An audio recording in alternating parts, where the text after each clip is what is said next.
Do you view this as an example of democracy at its best?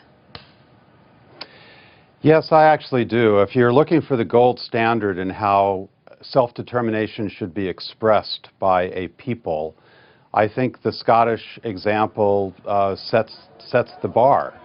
It's for 40 years now, there's been an evolutionary process in Scotland that we call devolution, as well as a political party, the Scottish National Party, that has continued to gain ground in a peaceful, democratic way with a tremendous amount of sort of intellectual fervor, a lot of research, a lot of information being provided to voters, so that we've arrived at a moment now for a referendum on independence that has been extremely well prepared within a democratic process. So you can't really fault Scotland at all for having sort of taken any shortcuts here. So if Scotland does vote for independence, what are the greatest near-term issues they are going to face?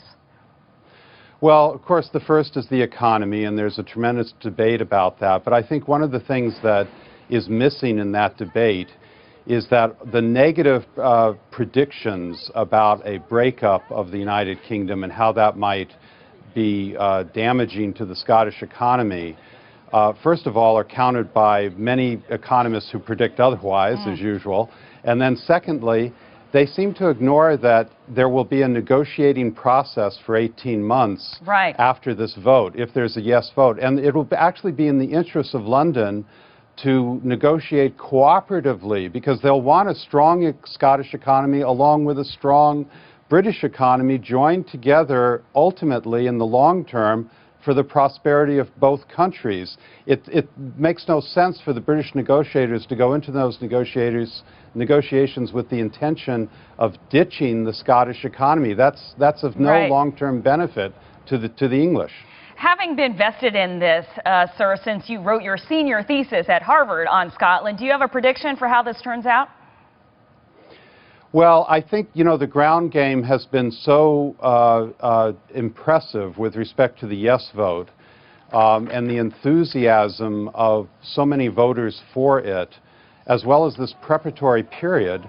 I think, you know, you might see a very slim margin tilting for the yes vote, and you may, in fact, by this time tomorrow, see the yes vote having prevailed. I would not be surprised at all if it prevails tomorrow. And then the real work begins, and we'd love to have you back to talk about that when it does. Former Ambassador David Sheffer, thank you so much for your expertise this morning.